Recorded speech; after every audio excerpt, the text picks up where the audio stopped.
Good morning, salam, adab, dear friends, scholars, and delegates and paper presenter. Welcome to all on occasion of International Conference on SDG for a Better World, Role of Public Administration. Today we have the second pillars and SDGs, ensuring no one is left behind. And we have four speakers from abroad who will be joining, who have probably joined us. I welcome to all, and this session would be moderated by Dr. Shahid Meo, Assistant Professor in Department of Sociology, Maulana Azad National Urdu University, Hyderabad. We have four speakers. The first, Dr. Saba Nabeem, who is a researcher and she is from Australia. She has joined from Wagga and Wagga. And the second speaker for this session is Dr. Sonali Huria, a postdoctoral fellow at KTH Royal Institute of Technology, Sweden. And the third speaker is with us, Dr. Muhammad Ali Hassan, Associate Professor, Department of Public Administration and Development Management, Gambela University, Ethiopia. And the last, Professor W. Coach Geni, the head of the Department of Public Administration and Development Management, College of Business and Economics, Gambela University. Dear sir and madams, I welcome all of you on this occasion, and I request Dr. Said Mayo, please proceed further.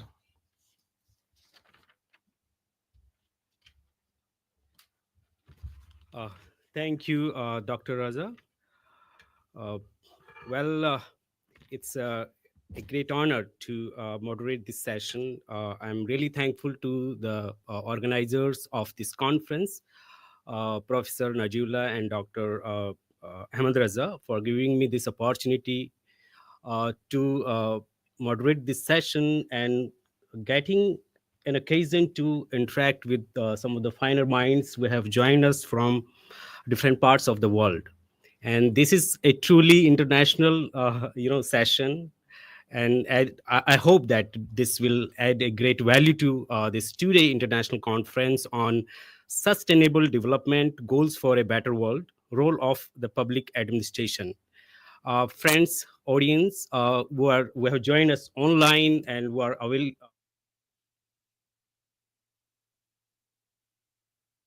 I welcome you all to this second plenary of this two-day international conference.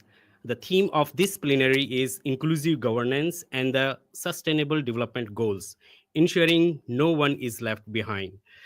So, I once again welcome you all, and thank you, friends, for joining us online. The great speakers from different parts of the world.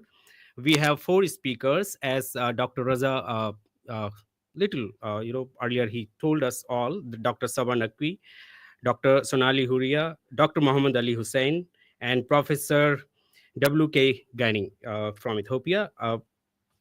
Friends. Uh, we'll go in the same order in which I have read the names and the list available with me. Uh, Let me tell briefly the basic rules of this, session. I As we have, around 1.5 hour time. Uh, let's say each speaker may take around 15 minutes to present his or her views, and at the end of session we will have around I guess around 20 to 25 minutes for question and answer. So in the very first, I request all the audience who are available here offline, they can ask their questions at the very end. They can give me their questions in written on a paper slip. I can read it to the speakers, or if you want to come here on the dais and then you can, you know, get this opportunity to directly ask or interact with the speakers, that will be fine enough. So uh, I think without any further delay, let me ask the first speaker, Dr. Saba Nabi, to present, her views, her thoughts uh, in this plenary. Ma'am, please, you may go ahead now. Okay, thank you so much. Assalamu alaikum, everyone. And yeah, thank you so much, Dr. Raza, for giving me the opportunity to contribute. And what a spectacular conference. I was just reading everything and I watched your introductory video. That was such a phenomenal. I feel like studying at your own uni. Now, coming back on the topic, which is inclusive government, and again, I can say that whatever examples, whatever things I'll be sharing, it's in Australian context because I live in, and work here. What is inclusive governance? So it's a core principle embedded with the framework of the Sustainable Development Goals. Now, it emphasizes the importance of broadly the participation and representation in decision making, ensuring that all individuals are treated like a single person, not as an entity. Now, there are so many basic fundamental principles attached to it. And what really resonated me was the theme which is like no one is that we need to make sure that nobody is leaving behind. So it's basically it's the inclusion and making sure that we achieve equity and sustainable future for everyone. Now, some of the basic fundamental pillars of this sustainable development goals is the participation. Now, I can give you my lived example. So, I live in Australia, and what I have realized that is, if you make things very inclusive, and if you try to engage with the consumers, so, with the people around you, and because I live in regional New South Wales, so I don't live in Sydney Metro, where you have all the basic amenities at your doorhead.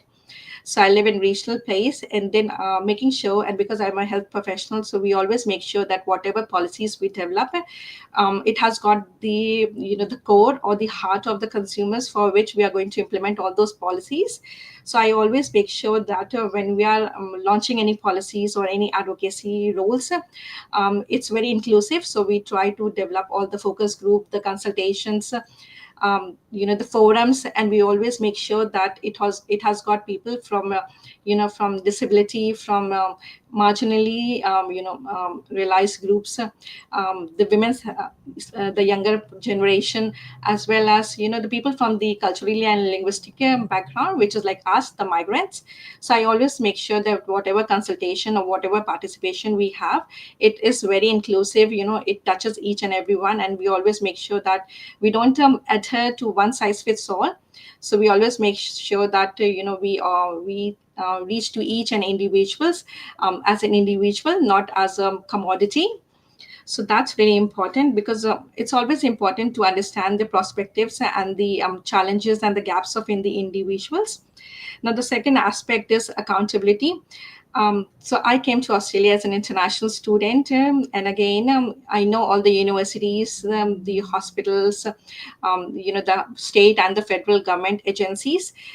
They have all their rules and regulations and all, but sometimes, maybe there is a gap in their own knowledge or in their own knowledge base. So when I first joined my uni, and always I wanted, and coming from India, we Indians, we want to be everywhere. So when I first joined my uni, I realized that we were not doing enough for the international students, because I came to uni as an international student. So what I did was, and again, this is the basic principle which I always keep to myself, that if you really want to make a difference, you need to be on the on the table, on the governance table, because unless you are sitting with the directors, with the CEOs, with the chancellors, the vice chancellors, you are definitely until you sit on that table, you are going to make a difference, because you will have a clear and direct conversation with them. So what I did, for the first time, I realized that we were lacking some of the basic information as an international student. Australia was an alien country for me. We were trying to navigate all the healthcare systems, the immigration policies, the visa and everything. So what I did was I put my hand up to be on the university council, and basically I'm the only one till date, as an international student who got elected to the university council, what really difference it made in my life was, and in the life of all the international students living in a regional place in New South Wales was, when you got elected, I was sitting with the chancellor and the vice chancellors, and we were discussing all the policies, the way we can imbibe all the Australian cultures, understanding all the traditions, the Aboriginal cultures. So that was really important, because all the policies and the frameworks and the guidelines which were made for the domestic and the international students has got an international student intake component in it. So I always feel that you need to be on the governance and the leadership table to make a difference. So that's really important, because in that case you can have all the access of information, you can be accountable for your action, and then you also share the ownership of that particular initiative. So because if some of the policies were under my roof, I really felt honored and valued, because I thought that I said something, and it was it was taken in a very positive sense, which was really a very very fulfilling thing for me as well. So this was really important for me. And recently, today I was reading on Twitter. Oh, sorry, I should be saying it's X.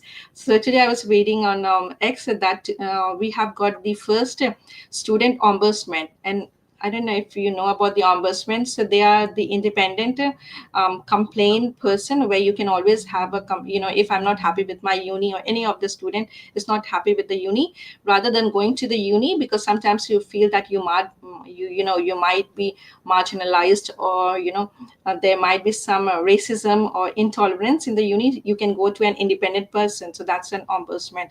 So this is really a good thing, because of my advocacy, and because I was sitting on the governance table, so I was able to advocate for something or lobby for something which really resulted in getting an ombudsman in Australia. And again, because I was doing a lot of lobbying and advocating for that particular thing, so I was elected in the CISA, which is the largest peak body of the international student in Australia, and I was the equity and the education officer. So yeah, I always feel that if you're trying to make a difference, it's always good to have the inclusive consultation, engage with the right person, because and also at the right time, and then your one single action will make a lot of difference in the life of many. Now the next thing which really resonates with me was the equity.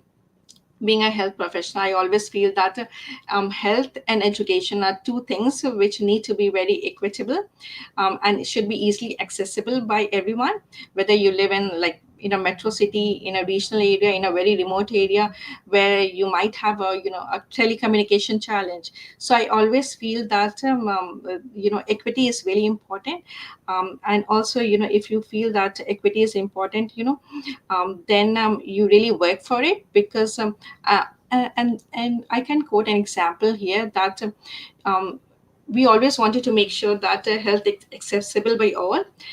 In Australia, everything is in English. You really need a lot of translations and interpreters, and then it needs a lot of funding. And so we always have to prepare the business case to get more funding from the government and everyone. So what we really wanted to have our case to be very strong was we came up with some evidences, because it's always important if you really want to make a difference, and if you really want to engage meaningful with the government. And I know with you guys, and everybody knows that it's so hard to get money from the government for your fund.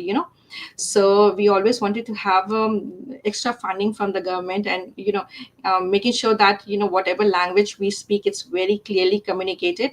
So we set up an advisory group. So the advisory group had people from all the underrepresented community. So they had like a young person, person with disability, living in a rural and regional area, lot of different sects, the bisexuals, the person with a different sexual orientation. So we always made sure that diversity is also captured in that equity portfolio. So we had got our own advisory council. They came up with all the case studies, the examples, the challenges, the gaps, which everybody is feeling, because sometimes the government tends to feel that one size fits all, which is not the case, because all the scenarios are so different. Everybody has got their own personal stories to share, and I can guarantee that every story is so different. So with all those lobbying and all those advocacy roles, we were able to secure the funding. So I always feel that if you have got the intuition, and if you got a good backing of evidences and all the business cases and all, definitely you will be able to fulfill your role as a health as a public administrator. So this is really empowering. And also what I feel in Australia, I really admire that our elections are compulsory, because when we always talk about the changes, but on the election day, I know we get lethargy. When I was in India, honestly, I was really excited to vote for the first time. But then I think that day was very gloomy, or it was cold or raining, I don't know. But honestly, I didn't go for the election, and I was so happy that I really wanted to elect to vote for my first election, but I didn't go because it was not compulsory, and then I was feeling lazy. And then we talk about the changes. So in Australia, it's really important because the communities really feel empowered, that it's a compulsory voting in here. If you're not voting, you will be fined, and I'm pretty sure nobody wants to pay that thousand of the hundred of dollars as fine, unless you got an exemption. So everybody votes, and then they have got their own rights, and then they are the backbone of most of the government policies, because when you're voting for your candidates, you tend to check the agendas, their portfolios. So I think it's always important to understand your surroundings as well. If you really feel that equity need to be more sustainable.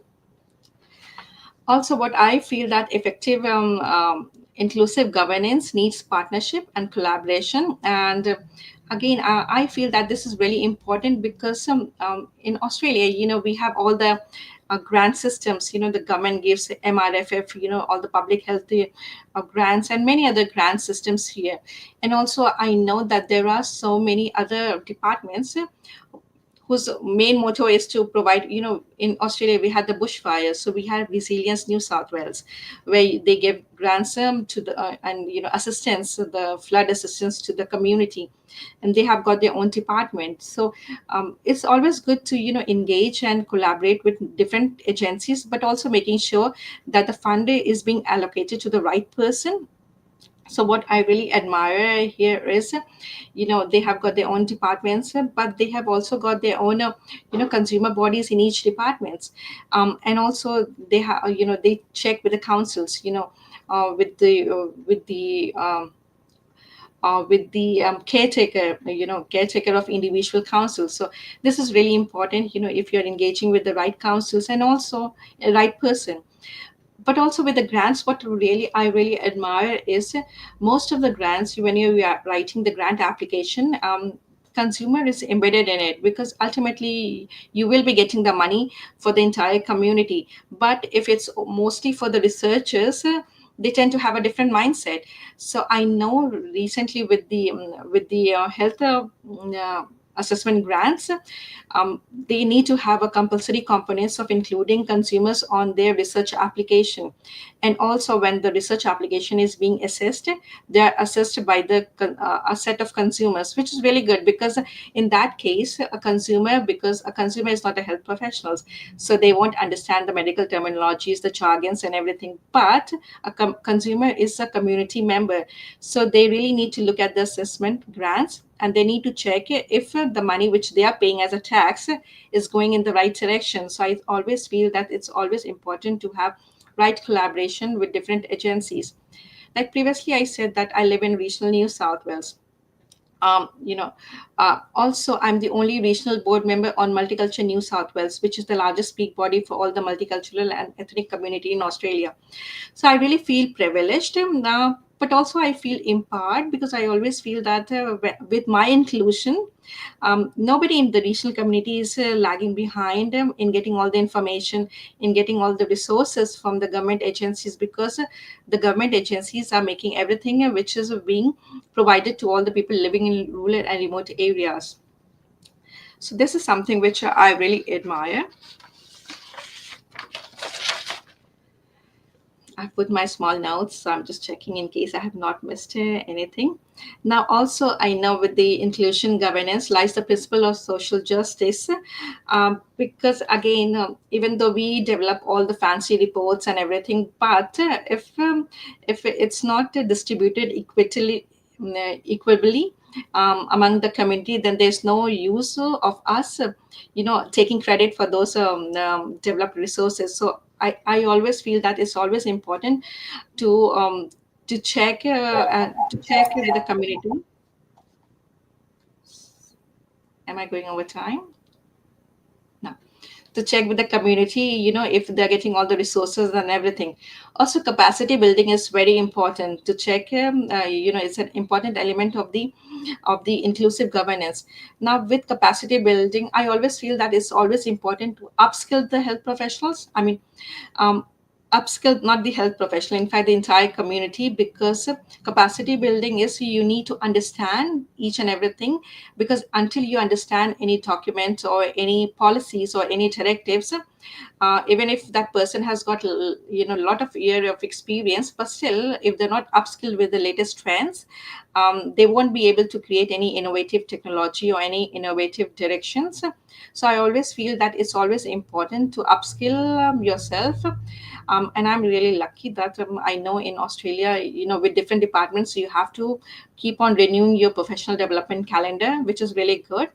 Also, with some of the community members, when we engage with them, making sure that everything is very inclusive, I always make sure that they attend some of the orientation or the trainings to understand their roles and responsibilities, so that we get the maximum benefit out of that engagement. Because we really don't want to engage somebody just as a checklist. So I really want to engage with someone who understand their roles and responsibilities. So these are some of the principles where you engage with them so that they understand their rights of advocacy, the governance and the policy and directions. um what yeah and yeah, and monitoring and evaluation, this is another factor, because as a policy advisor or as a policy maker, we can make heaps of policies, but things do get changed during the journey. So we always need to make sure that we keep a surveillance on the latest trends, or if there has been any gaps which was missing, because things do get changed, or maybe we don't stick to our original aims and ambitions. So we need to make sure that whatever policies and whatever things we develop or we adhere to, it's always we are monitoring it constantly and making sure that surveillance is always important for us to get the 100% satisfaction on any of our prioritized reports or recommendations. So that's really important. Hope I have not missed anything. Yeah, yeah. I think that's it. But and collaboration and partnership, yeah.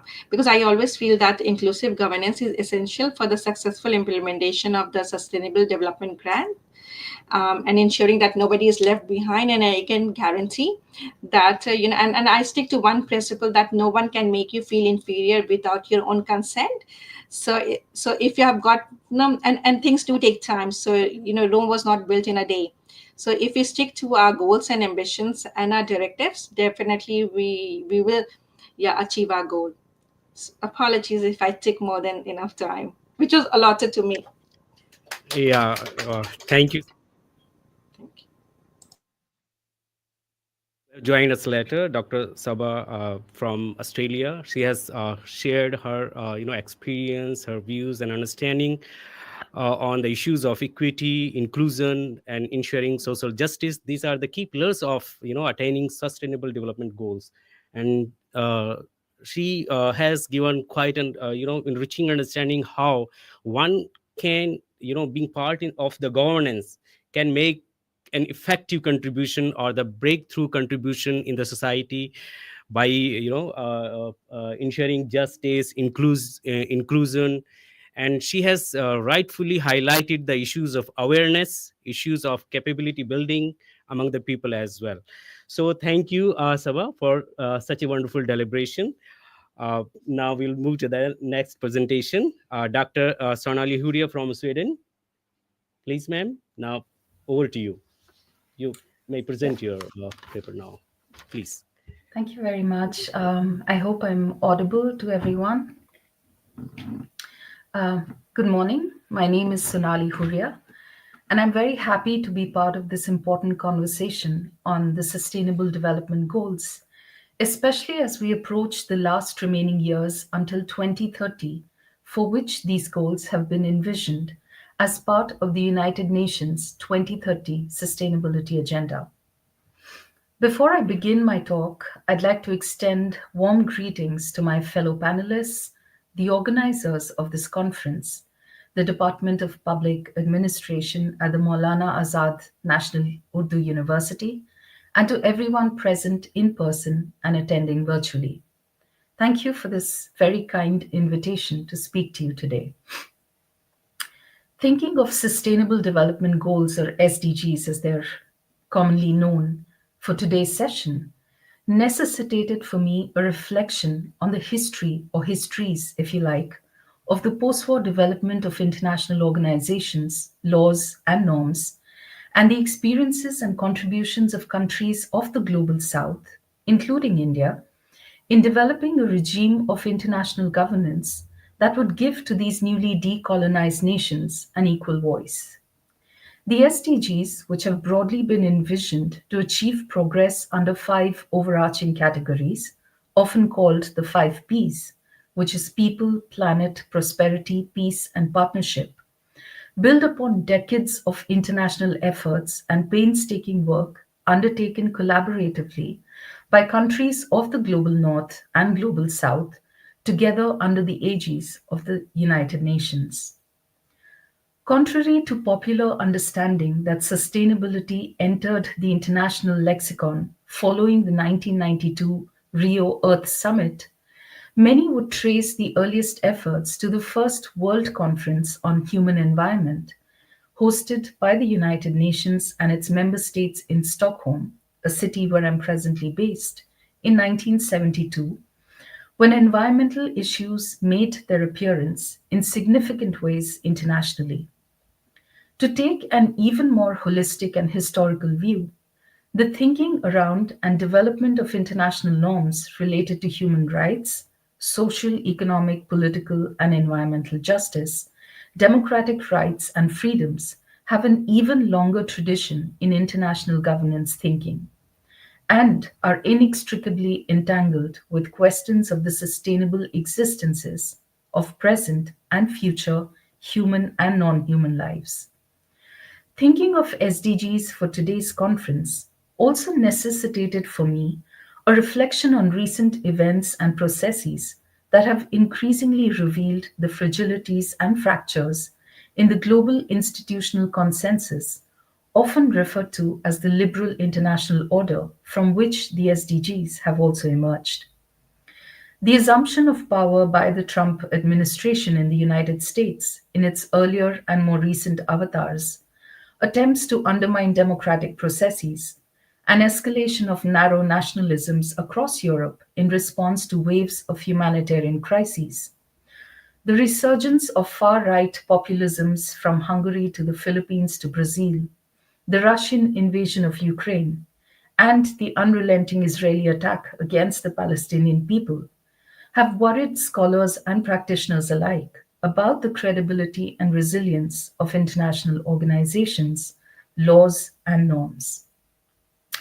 Today, as the Western global elite and far right regimes rapidly abandon and some would argue even seek to dismantle this global norm based consensus, we must take occasions such as this present conference to reflect even more deeply on the legacy and import of the Sustainable Development Goals. The US's withdrawal from the Paris Climate Accord and more recently its stated intent under an order passed by Trump administration to withdraw from the membership of the World Health Organization should tell us something. It then becomes important for us to ask if questions of justice, human rights, equality, sustainability, and human dignity are impositions of the West, as many seem to argue these days.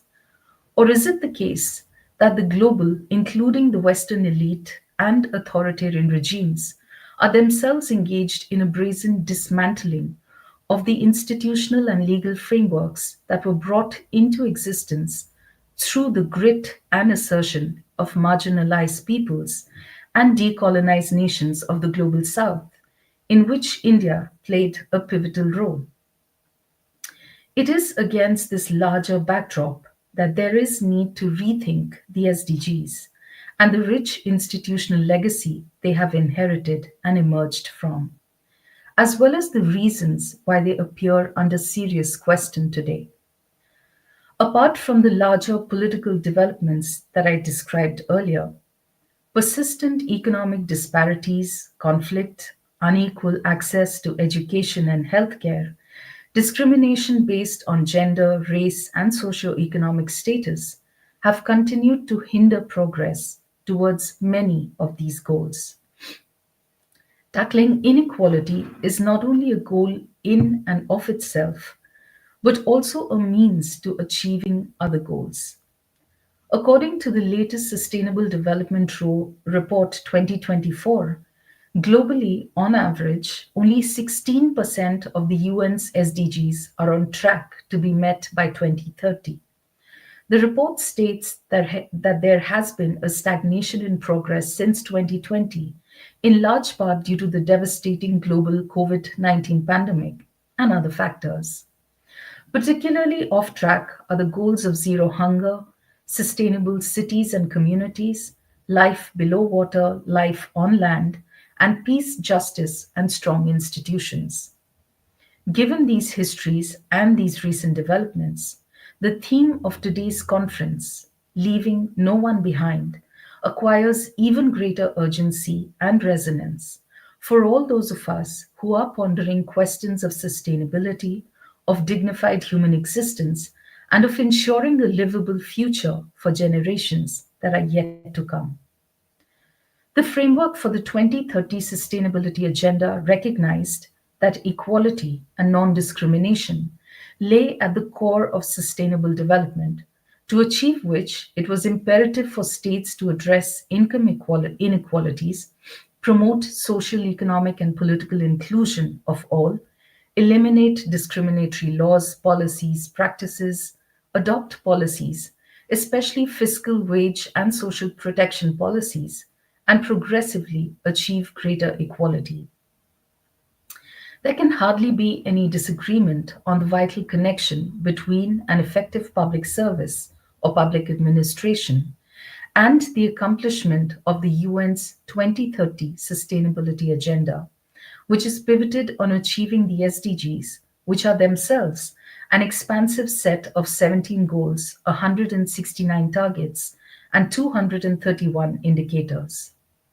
What is needed today is to be slow and deliberative in our thinking, to place people at the center of our efforts towards realizing these goals, to recognize and honor the deeply entangled worlds that people and their ecologies constitute, and to nurture more, not less, accountability of our domestic institutions and legal frameworks, whether in the protection of the environment, stricter corporate accountability, and ensuring that children, youth, persons with disabilities, older persons, refugees, and other vulnerable groups are not left behind.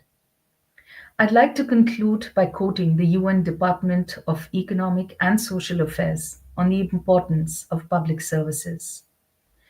None of the Sustainable Development Goals can be achieved without bold and innovative efforts from public institutions and public servants. The ideas and creativity of civil servants have never been more important. Thank you again for this very kind invitation to speak here today. I wish all of you my very best. Thank you. for highlighting certain very pertinent issues around achieving the sustainable development goals, especially the current resurgence of far right or neoliberalism, or you mentioned the issue of Trump and US totally a kind of reluctancy towards helping in achieving the sustainable development goals. So thank you so much. Now I request Dr. Muhammad Ali Hussain from Ethiopia to present his views. Please, sir. Ethiopia. Yes, sir. Yeah, please go ahead.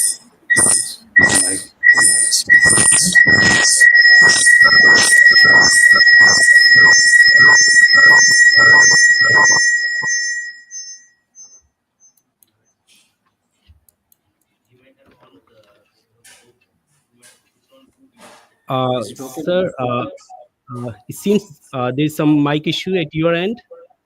Yeah, If you are operating with two I'm just devices, then attending to it. Just like that. minimize the volume. Please switch off one device, then it Yeah, will we are start. zero.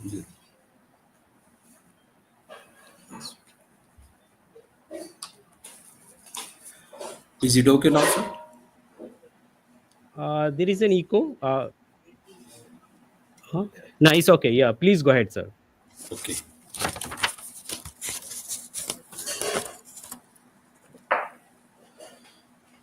Respected convener, Head Department of Public Administration, Professor Syed Najullah Sahib, valued co-convener, dynamic coordinator, distinguished moderator, accomplished members of the organizing committee of this international conference on sustainable development goals for a better world, role of public administration, learned co-panelists, enlightened delegates, esteemed members of the academic staff, aspiring research scholars, dear students, and the dedicated technical team. Greetings from Gambela, Ethiopia. I am deeply honored to participate in this international conference organized by my alma mater, Maulana Azad National Urdu University. Being part of this conference gives me immense pleasure as it connects me back to the institution that played significant role in shaping my academic career. Now, as a faculty member in Ethiopia, I consider this opportunity not only a privilege, but also a bridge that reaffirms the global reach and impact of MANUU. From the concept of police state to the idea of welfare state, significance of public administration has greatly changed.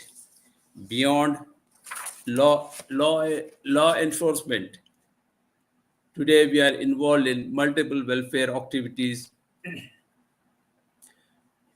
implementation of policies. In short, it is from womb to tomb. The Sustainable Development Goals represent a global commitment to address pressing challenges of poverty, inequality, and climate change. Organizing this conference is indeed timely, and the organizers deserve appreciation. My talk for this plenary session will revolve around No One is Left Behind, two illustrations from Gambela, Ethiopia, the place where I am currently employed. I have deliberately chosen not to talk about the theoretical aspects or how we should go about, but to tell you how inclusion is happening in this part of the world. Before I switch over to the illustrative cases, I wish to give a brief profile of Ethiopia and Gambela because we have speakers from other parts of the world like Australia, Sweden, and India. Regarding Ethiopia, it is in East Africa. Population is more than 120 million. We have about 80 plus ethnic groups. Economy is predominantly agrarian. Ethiopia is a hub for African diplomacy hosting the African Union and the UN agencies. We have 13 regions, administrative divisions, as we commonly refer to in India as states, and each region is again divided into zones into districts or waradas, and waradas into villages or kabilas. If I compare Ethiopia with India, Ethiopia is one third the size of India with 1 by 12 of its population. Ethiopia is denser and has 5 times Australia's population. Ethiopia is 2.5 times larger but 12 times more populous than Sweden. Regarding Gambela, the region, it is in western Ethiopia. The size is about 30,000 square kilometer. Altitude ranges from 300 to 2,300 meters. The climate also varies, and the capital city of Gambela is very extremely hot. Population of the region is about 5 lakhs, mostly rural. It also hosts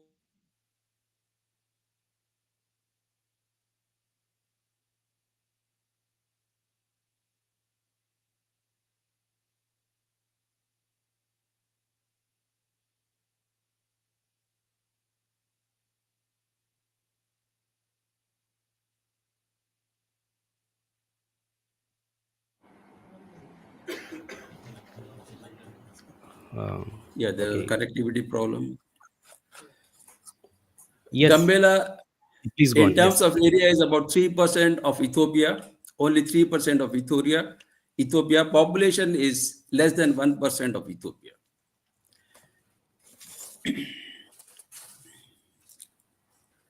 My further talk has been structured this way.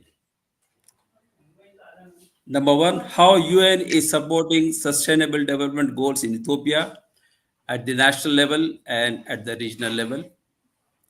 Number two, role of UNICEF as an intergovernmental organization. Number three, role of Disaster and Risk Management Office as an Ethiopian government organization at the regional level. And finally, I will conclude.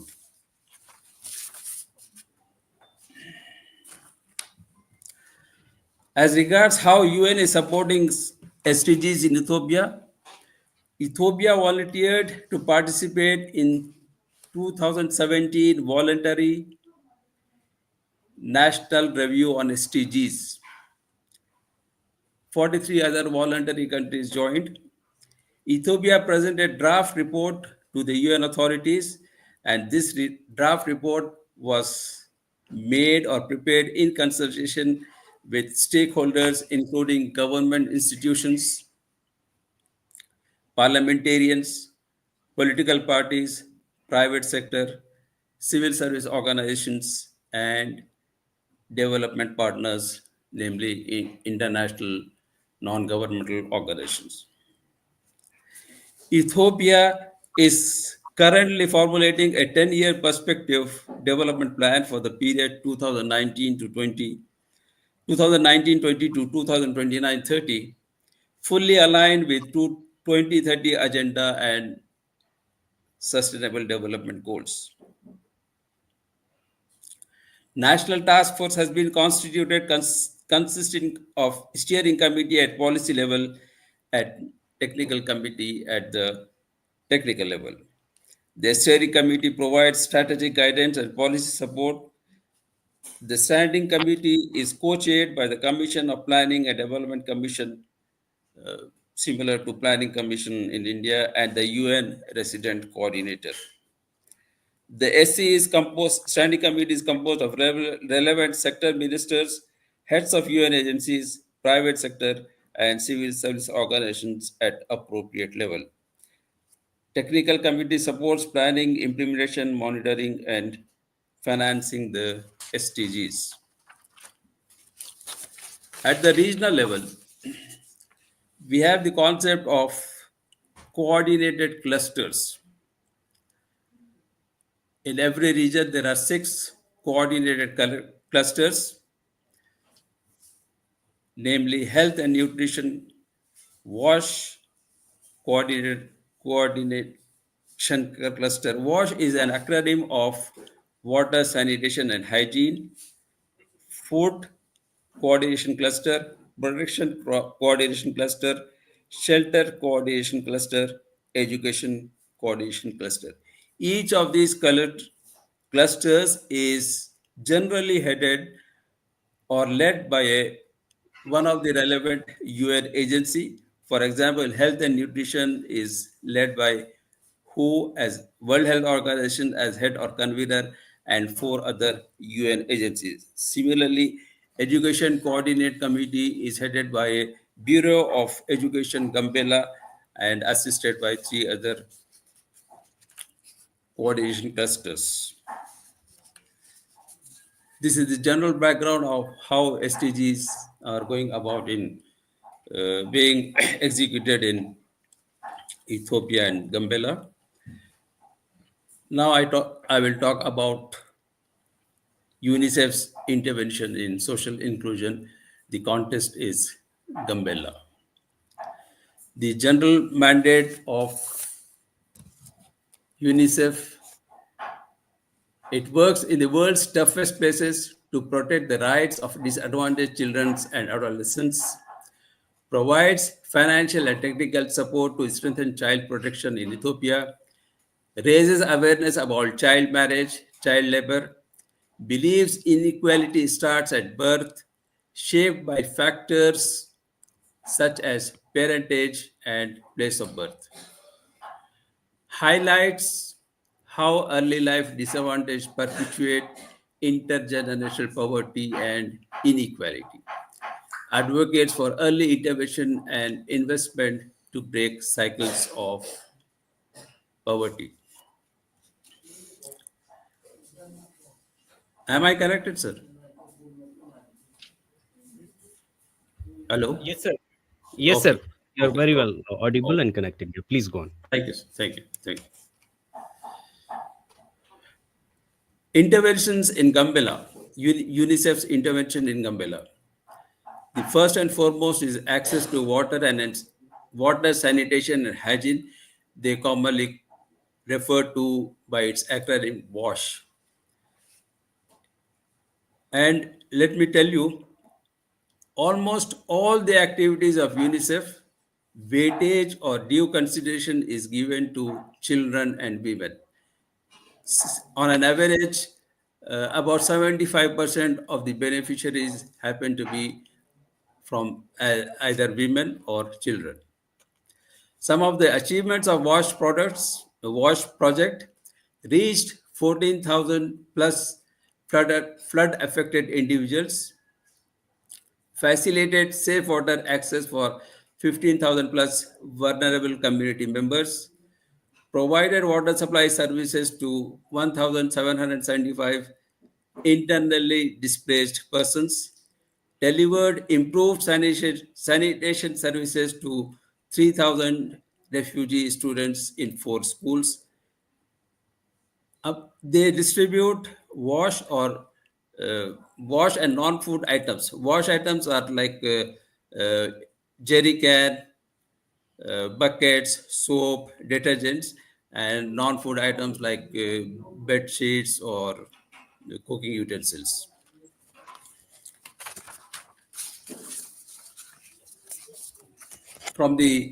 And they coordinate with the international NGOs who are active in Gambela region. Regarding health, they partnered with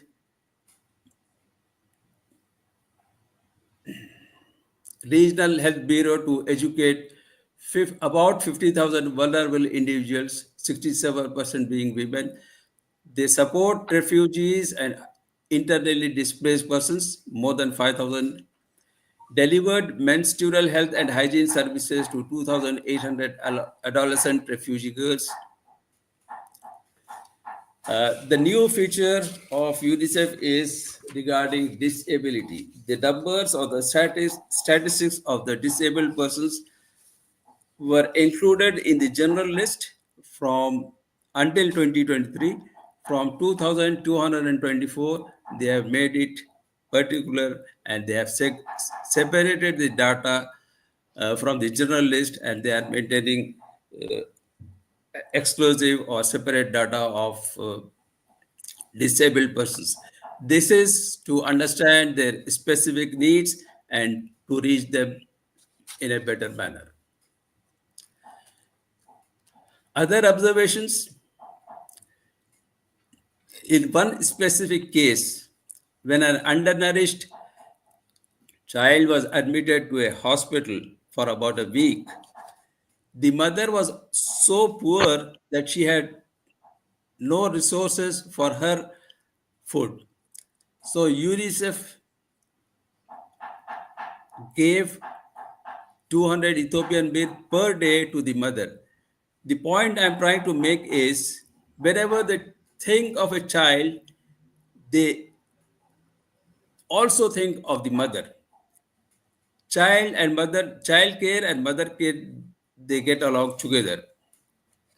At any stage, mothers are not overlooked.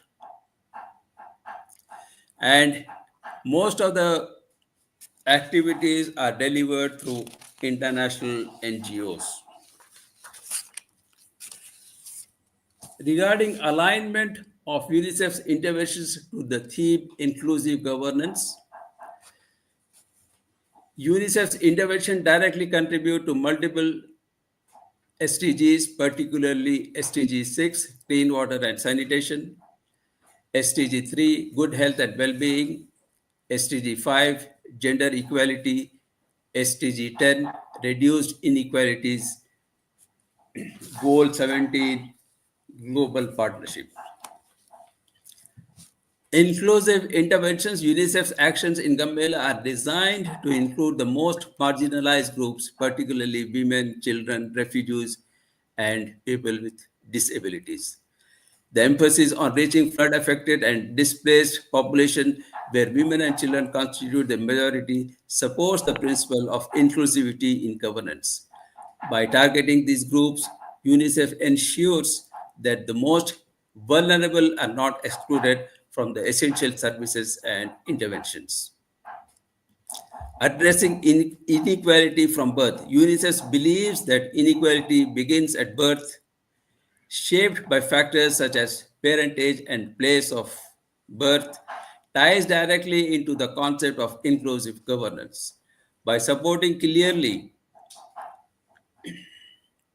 By, by supporting early childhood interventions and addressing the root causes of inequality, UNICEF is helping breaking cycles of poverty and social inclusion.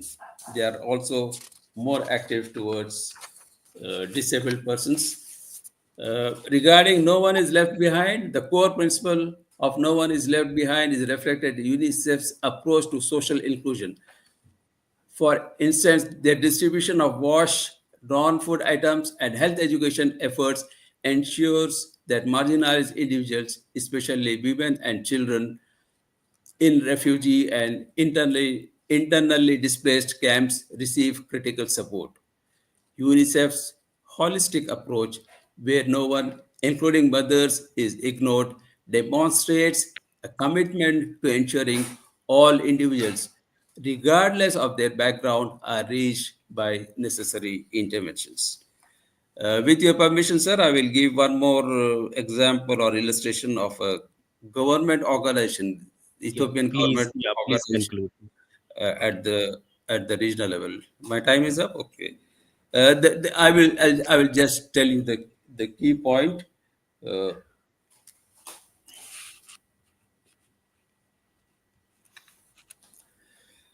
this disaster and risk management office, they are taking lot of preventive steps to minimize the risk from disasters. In this way, what they are doing is those who are already socially included, they are not sent back to the socially excluded group. So it's a typical example of preventive social exclusion, not seen elsewhere. At least I was impressed by their activities, and they involve all the agencies, UN agencies working in Gambela. They also involve all the international non-governmental organizations based in Gambela. Their proactive social inclusion reduces risks of displacement, loss of livelihoods, or marginalization. They prioritize refugees, women, children, and elderly populations, builds community capacity to withstand shocks and avoid cycles of exclusion, equity in resource allocation, alignment with sustainable development goals, and it also aligns with goal 17, global relation partnerships. One important thing about Gambela is, although it's a small area in terms when I compare to Ethiopia, but it is exposed to many disasters. This floods is almost a regular feature every year or every 2 years. They get they experience the floods, and also they have persons with internally displaced persons, and not only they focus on floods and other hazards, they also monitor the crops, pest control, etc. They have a weekly and monthly monitoring system. With that, they monitor the agricultural activities also. I conclude coming to the core theme of the international conference, Sustainable Development Goals for a Better World, role of a public administration. We need to comprehend what public administration is. According to L.D. White, the author of the first textbook on public administration, Introduction to the Study of Public Administration consists of all those operations having for their purpose the fulfillment or enforcement of public policy as declared by competent authority. SDGs, I believe, is a policy document, and fulfillment of the is the responsibility of public administration, both the academia and the practitioners. To accelerate the accomplishment of SDGs, I suggest member countries of the UN to create an independent, exclusive ministry at the national and at the federal level. Inclusion is not only an ethical imperative, but also a strategic approach to sustainable development. Inclusive governance is key to a better world, and public administration is the vehicle through which policies for inclusion are implemented. I conclude in the words of Dr. Natalia Kanem, the Executive Director of United Nations Population Fund. To leave no one behind, count everyone. I repeat, to leave no one behind, count everyone. Thank you very much, sir, for giving the opportunity. Uh, Thank you, sir, for sharing finer nuances of the way SDGs are, taken up with the help of different agencies in Ethiopia, and with the collaboration of state and civil society and private players. Thank you so much. Now we'll move to the last presentation of this session. Professor Wual Coach Gani. Sir, please, you may present now. Over to you. Professor Gani is from Ethiopia. Again, the same Gambela University. Please, sir. Okay, good morning, everyone. Yeah. First of all, I would like to introduce myself. My name is Visual Kush Gany from Gambela University, Department of Public Administration. I really appreciate my father, Professor Dr. Muhammad Ali, for giving me this opportunity to meet with you guys online. And I really appreciate the organizer of this conference, the participants, and other partnership in order to make this event. Sir, please. Sorry for the intervention. There is a sharp echo in the background. Please work with one device. Maybe the two devices are operating at the same time.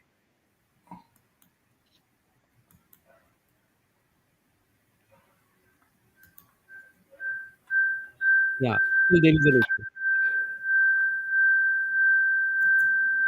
Yes, shall I proceed? Yeah, yeah, please. Yes, sir, please. Okay. Uh, Let me go directly to the topic that I need to be present in this conference. I want to deal with one of the 17 goals in SDG, which is number 5 and number 10, gender equalities. What I want to present here is the factors that affect women's participation in leadership positions. Since we know that one of the lack of the challenges in this world is lack of empowerment of the women in leadership positions, because nowadays men are really undermine the women. They don't want women to be in the positions. Due to this case, I want to elaborate the reason why we are ignoring or neglecting the women, because since we know that uh, we are the same in gender, we need to empowering those of the women. There are some words that we are using in order to neglect the women, like chairman. Instead of using chairman, we need to use chairpersons. Humankind instead of mankind. Instead of using mankind, we can use uh, humankind.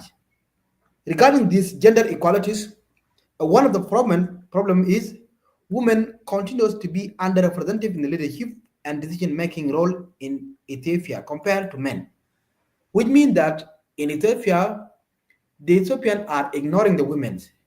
They don't want to give a chance for the women to be in the positions. This is one of the critical problems here in Africa, particularly in Ethiopia. Second one, the women contribute a significant to the economics. Even though the women are more contributed in economics, still men are not considering the contribution of the women. This is one of the problems that women are facing. Even but their participation in the formal political institution is still very low. Even though the women are more contributing in economics, their participation in political institutions remain very low. This is the case. We need to empowering them. We need to give them the chance to be a president of the Ethiopia. Participation in leadership is crucial for empowering women and advance gender equality. If we empowering the women, we can advancing gender equalities. Because as we know that our theme is sustainable development goal for a better world, role of participation, no one left behind.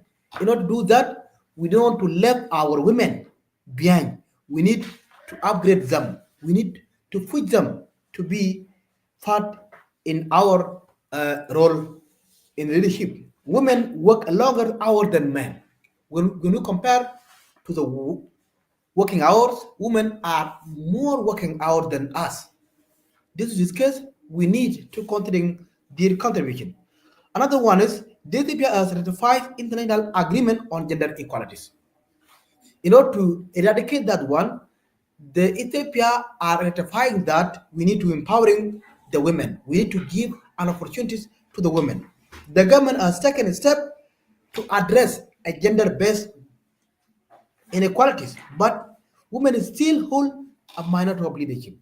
Even though the government are considering that to deal with a gender inequality, still women doesn't get an opportunity to be in a leadership position. The purpose instead of identified factor like low inspiration and confidence among women and as contribution to underrepresented. Which means that still There was one researcher that dealing with this topic, but it still is one of the huge problem now in Africa, because those of Africa people, they don't want to empowering the women. They don't want to give an opportunity to the women. Due to this case, as I get chance to be in these events, and I want to advise all of us to empowering our women, because since they are human, then we need to contribute them. We need to give them an opportunities. Then they should talk. They should be a president. They should be a leader in any way, wherever we go. The significance of the studies, the contribution to understand of the factors of implementing a woman participation in leadership role with a zone. In our cultures, women are more neglected. The women are not neglected. We are not give them an much more priority to women.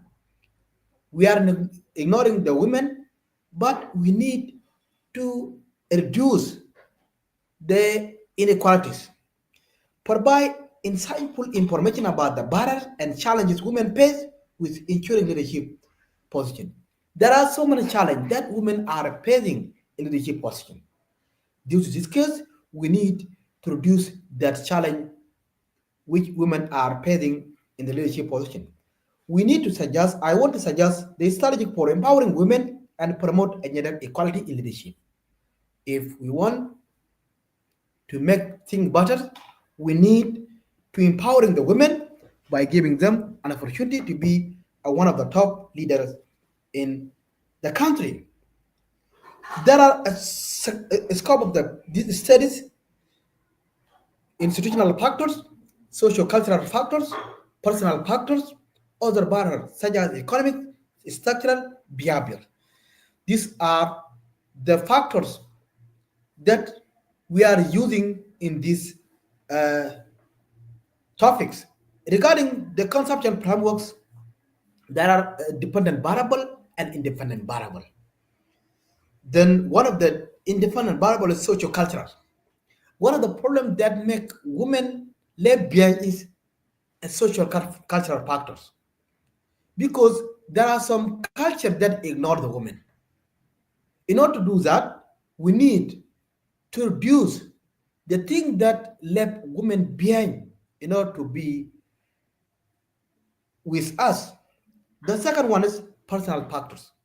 Some women that are ignoring their abilities, they ignore their potential. Due to this case, we need to work hard to show them their personal effort. Another one is institutional factor. Some institution or some country are neglecting the women. In this case, we need to upgrading the women to work with us. These are the conceptual frameworks. Regarding the methodologies, in order to know the reason why women are left behind, we need to use a descriptive. We need to describe by using both qualitative and quantitative research approach.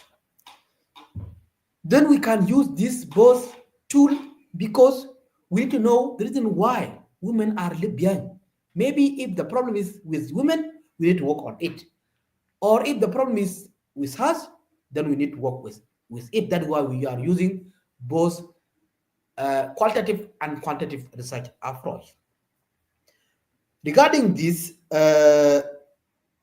based on this research, the discussion and the discussions is that based on the way that we are collecting this result and discussion, we were knowing that one of the problems that makes women left behind is lack of ignorance. Is ignorant. When we ignoring the women should left behind. In order to reduce that one, we need to empowering the women. The other one is negative self-perception. If there's a negative self-perception, then the woman does not grow. The woman does not get much more position. The other one is lack of societal support. Since women are not supporting by their society, it should be another problem. The other one is lack of commitment. Since more or less women are not much more committed to be in the political position because they consider themselves they are ignored by the men. Due to this case, then they have a lack of commitment. In order to eradicate that one, then we need to build the commitment. The other one is the challenge of social cultural norms. As I said earlier, one of the critical problem now is a social cultural norm. Some culture are neglecting the women, whereas the rest of the cultures are not neglecting the women. Due to this case, social cultural norm is one of the critical problem that we need to be considered. The other one is women are valued more for appearance than intelligence. In terms of intelligences, we can say women are more intelligent. Then we need to work with it through my recommendation. In order to narrow that gap, we need to reduce the existing gap, which means there isn't that make women behind with us. We need to reduce that problem. The other one is the government acknowledgement and the policy implementation. We need to assure the government to work hard in order to empowering the women, to give them the chance to be leaders, improving working condition.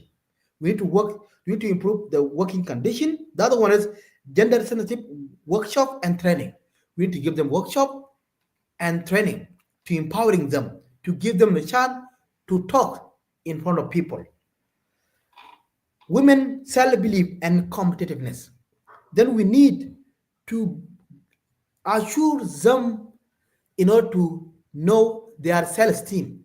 They should know who they are. The other one is promoting awareness. We need to promote an awareness to the women. We need to give them an awareness.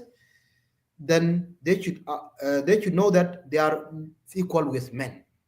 Share a responsibility and family friend policy. We need to share the responsibility with them in the family, in Omba pair, because there are some cultures that does not support the woman in Omba pair. Due to this case, we need to share that responsibility. The future direction that I need to give you is in order to conduct competitive studies between different regions in Ethiopia, investigate how cultural norm and belief affect women desire for leadership. We need to know even their desire. Do they have a desire to be in the position or not? We need to identify this one in the long run. Identify the strengths and weakness of existing program and policy. We need to know what are the existing strengths and weakness in the program. Investigate how factors like ethnicities, socio-economics, status, and educational level intersect with agenda. We need to interrelate this with educational background. Because if the problem of the reason that make women behind is a lack of educational background, then we need to give them an opportunity to go to school to learn this degree, master, and PhD to be a fit in that position. This is all about what I have. Thank you. Thank you, Professor Gani, for raising very serious concerns about the gendered inequalities in Ethiopian society uh, and suggesting certain way forward. So, friends, now we have come to an end of the presentations. Now the house is open for question and answers. You may ask questions. You can give in writing on a paper slip to me. I can read it to the speakers, or you can come and ask here. Yeah, I please, sir. I can see one question in the comment as well. Okay, if you can identify it, it is for you, then you may respond. We have, okay.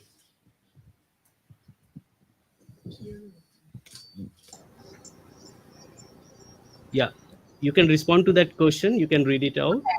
Please. Okay, there's a question in the chat, in the comments. How can public administration effectively integrate SDG goals into local governance frameworks to achieve sustainable development at the grassroots levels? I can give you a couple of examples because I work with the council and with my ministry. What we have done in my region, there was a lot of crime rates happening. So there were a lot of incidents of crime, and we were just unsure how to tackle the crime rates because we tried everything. We tried collaboration, partnership, empowering the youths and all those things. And then lately we realized that we really need meaningful engagement with the aboriginals, with the the marginalized community in the group. So what we did was we had a crime prevention group where we engaged with the community members, the elders. We call them elders here. So they are from the aboriginal and torres strait island groups. So we engage with the elders, the council people, the with a lot of stakeholder engagement. And what we did was the language which we were using was very harsh. It was not culturally safe. There was a lot of insensitivity in the language. So that was the reason, I think that initiative really worked well because of our stakeholder collaboration, but also understanding the gaps in the sector. So I think that was one example which I can quote. But secondly, also to empower, because I came as an international student and I did quote some of the examples. So if you guys Google 7-Eleven, I keep on forgetting the name of the store in Australia, the international student exploitation scandal case. So that was really a very powerful thing because that really rose a lot of legalities around international students. And the most ironical part was the international students were exploited by the people from their own community. So that was another a very powerful example of meaningful engagement, but also engaging on the grassroots level with your local people. Because sometimes we really think of all the fanciful initiatives and spend fortune, but the solution lies in the simple, the management. So yeah, a couple of examples in that same sense. Uh, yeah. Okay. Okay. Uh, That's Good afternoon, sir. And first of all, Sure. thank you so much for enlightening us on the ground realities of Gambela. I was reading somewhere in the perspective of human rights that in the underdeveloped countries, and it was citing the example of Ethiopia and Africa, that justice goes to the highest bidder. So I don't know what is the ground reality or how well.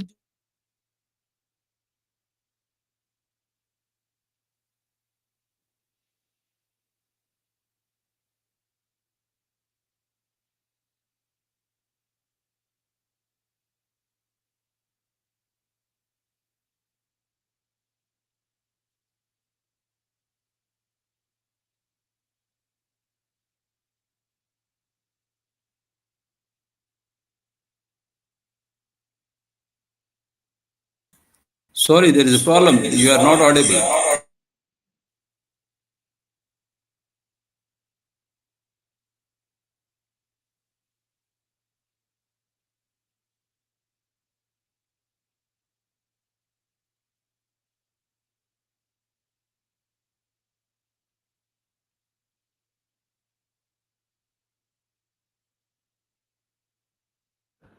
No? Okay, so Oh, no problem. yes. Okay, then it's fine.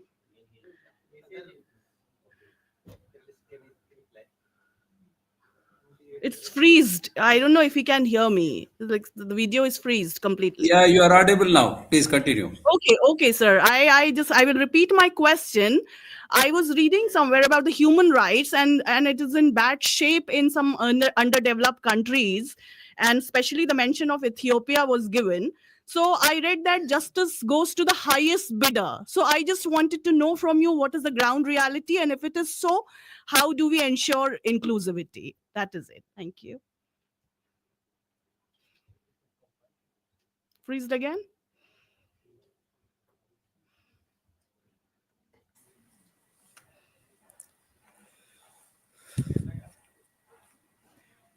Thank you very much for asking the question.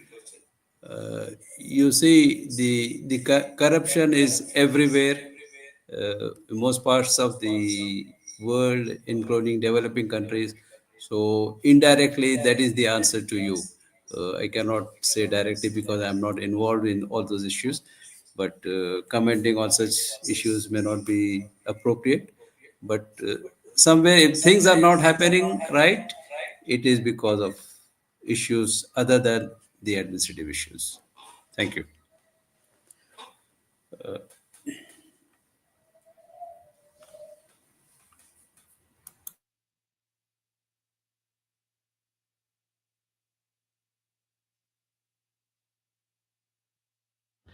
Okay. Good afternoon. My name is Ibrahim Aladdin, and I'm a visiting professor here at the university from Canada. Now, just a couple of comments. First of all, I'd like to thank all the speakers for sharing their thoughts this morning on this very important topic. Now, I was very impressed by Dr. Sonali's paper, in which she highlighted what is happening in terms of global inequality, and at the same time, the challenges that we have, given that we have only 5 years since for 2030 towards the implementation of the social development goals. Now, if we look at the state of the world today, and in particular, if we look at what happened in the last 20 years, I think there's more global inequality in terms of, we look at all the social issues from warfare, poverty, malnutrition, access to water, food. We've just seen war going on in various parts of the world, the escalation in terms of sales of arms. Now, if we look at all these issues, then the question that arises in my mind, is it possible for us to have a global equality and achieve some of the development goals? And listening to Dr. Sunali's paper, naturally, I think we have so many challenges. And also, the last speaker from Ethiopia highlighted the tremendous difficulties we have and challenges we have in terms of achieving gender equality. So my question is directed to Dr. Sonali. Now, beyond 2030, what do you think should the challenges be, or what should be the strategies be towards achieving global equality? Thank you.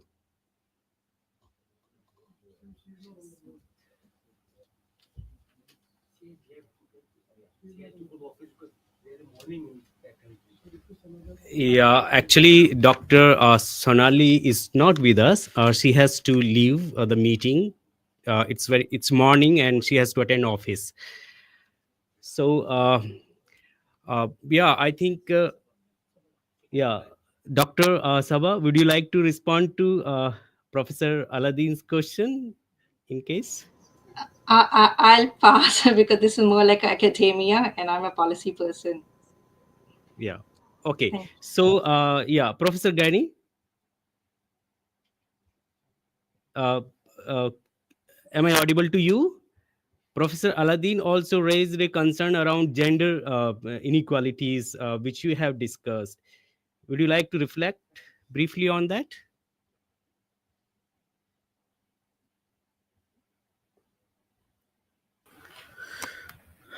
You are not audible, sir. Yeah, I think you heard Yes, me. yes, please.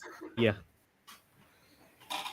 Yeah, based on the question that raised by proposers, Yeah, Professor. Yeah. one of the big challenge nowadays is inequalities. Even if we are not work out on this, even the development of the country will not be growth. Because if you ignore one of the genders, there will be no development. Because together we can do better, but lonely we cannot do anything.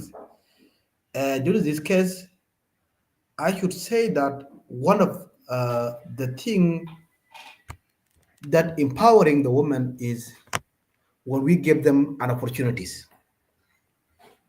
When we know that they are equal with us, then the development of the country should be go rapidly. this what I want to react on these questions. It means that we need to give them an opportunities. By 2030, if we give them an opportunities, then things should go better. Yeah, please continue, sir. Okay. Yeah, you please come. To whom you are asking? Yeah, we can take couple of questions, no problem. Please come.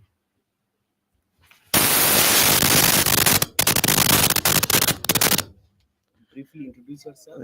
Yeah, my name is Dr. Khalid Ansari. I am from New Delhi. So my question is to last speaker of from the Ethiopia. Your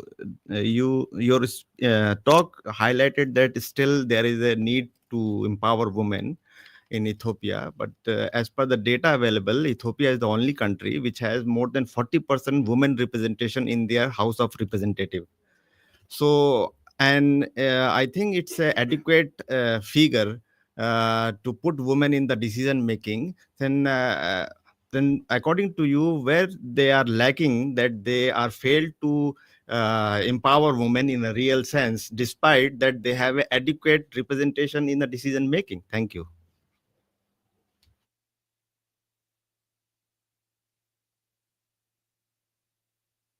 Yeah, actually, the rest of Ethiopia, they give chance to the women.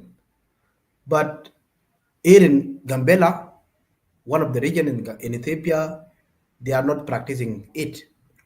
That's why I'm so interesting to do with to deal with this, because based on my culture here in Gambela as one of the 8 ethnic groups in Ethiopia, I'm one of the native groups Nuer. In our culture, we are not giving an opportunity to women. We are not neglecting them. But the rest of Ethiopia, they are giving an opportunity more than important for them. But here in Gambela, it is less than that. That's why I want to elaborate this to assure that when we need to bring the development in the country, we need to work together parallelly with women. We don't want to neglect the women. Then we give them the chance because they are like us.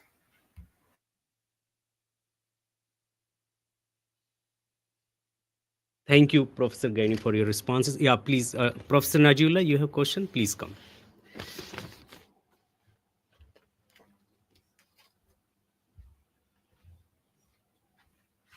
I am Syed Najula from the host Department of Public Administration. My question is to both the all the panelists. The SDGs have passed through the halfway mark.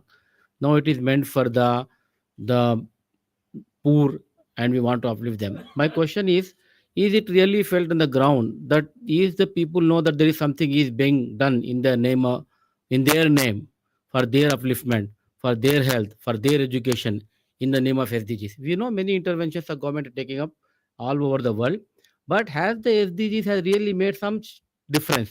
Has it made any difference? If it has made any difference, is really people, the target group, do they know this? Because unless if something it is said that if the justice done is justice, felt is justice done.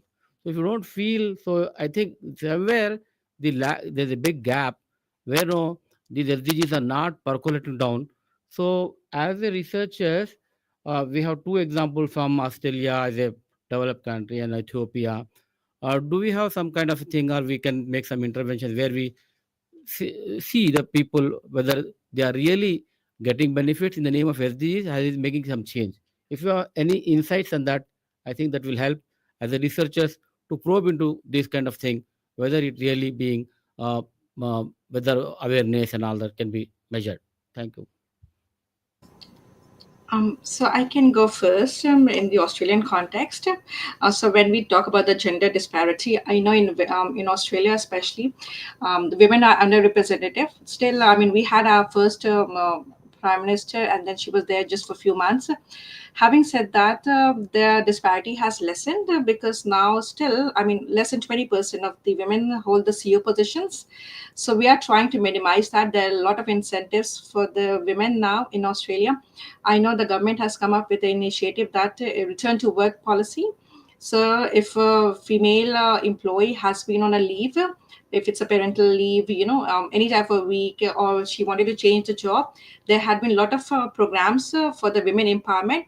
But one thing which really resonates with me is that um, the imposter syndrome thing, which I feel that is it really lies with the women, because I think we are really not good in selling ourselves, either to the employees or anywhere else. So I think there are a lot of empowerment programs for the teen girls, especially in STEM, but also for the women in the leadership leadership programs. So one is that, and secondly, I know in health, and also in the multicultural space. So the government has recently released the multicultural framework review program in Australia. This is the first time they have done it in a couple of decades. And this framework is really important because it has come up with a lot of recommendation for the for the migrant community, for the asylum seekers, for the refugees, and that most of the recommendations they are not in silos, they are not fragmented, they are mostly like a comprehensive reports which will cater to all, whether they live in a regional, remote, or in the urban suburb. So one is that, and also I know that in health we are doing really well. Still, a lot need to be done, but still, and also we align with core values. Core is like collaboration, openness, respect, and empathy. So we have really changed or maybe redefined the way health work. So definitely the progress is there. And again, having said that, I think it was embedded in the question itself, the developed country. So Australia is a developed country. So we had ample of resources. We're trying to align all the resources to address some of the gaps. Hopefully, I don't know if we are going to achieve it or not, but people are aware of it because there had been a lot of information sessions, a lot of consumer engagement, a lot of focus groups, which really aligns with SDG.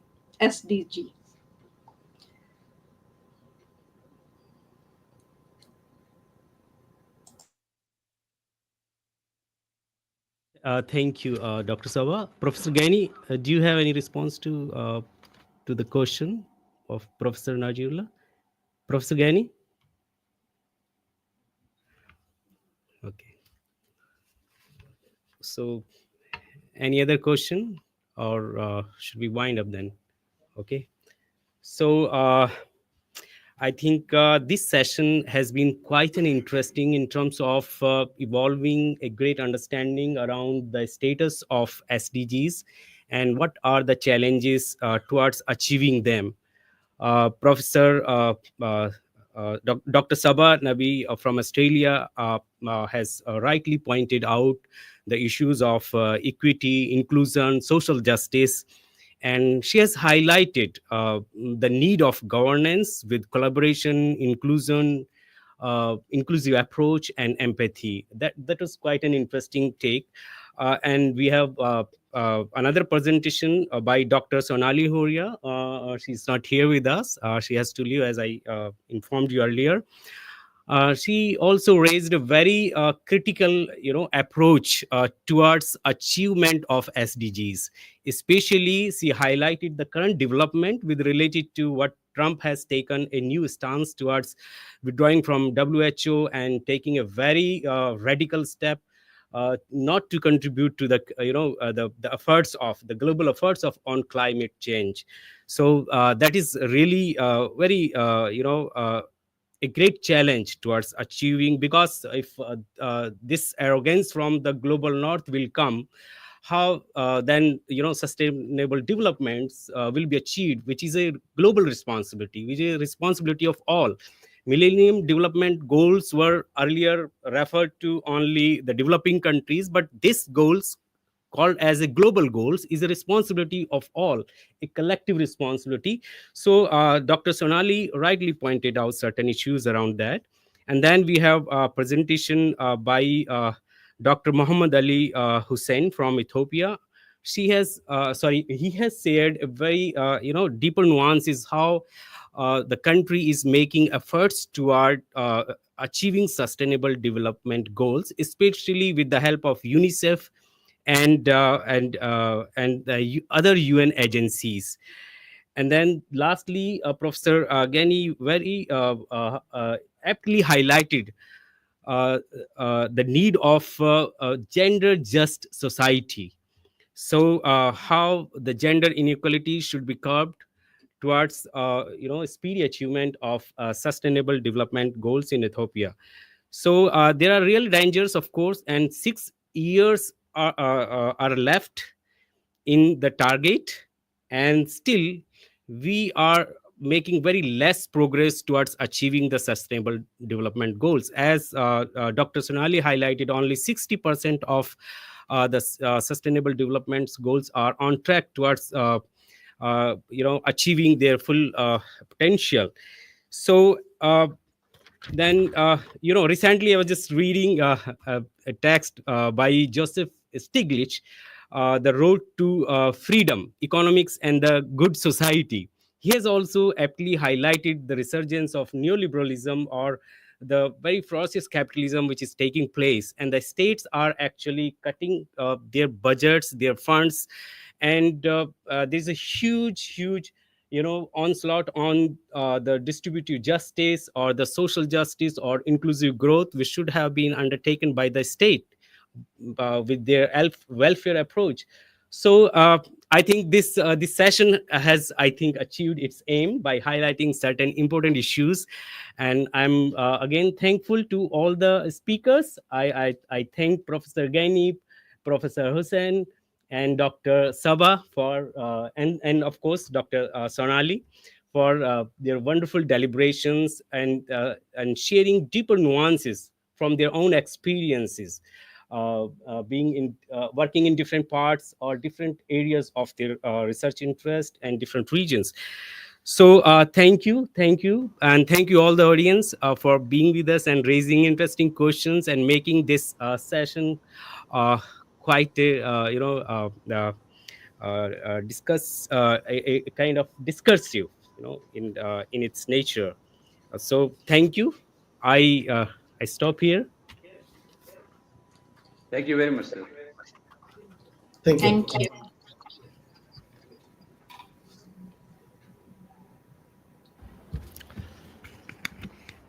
Thank you very much. I once again thanks all the panelists speaker who have joined us on my request, and all the participants, scholars, and especially the technical team, IMC team, who have worked hard to arrange this platform so that we can listen from Australia and from Sweden and African countries. And one thing I would like to say that with Dr. Sonali, actually, it is a morning in the Sweden, so she has to leave for her office. That's why she has apologized for not being there. So I'm extremely sorry for. But this discussion, this session is already on YouTube. So I will convey your message to go for it, and definitely I will come to you. Thank you very much, and we'll meet again at 2:15 in respective session. One is in CPDMT auditorium, and second one is library auditorium. After these two session, we will have a validatory session at 4:30. Thank you very much once again. Thank you.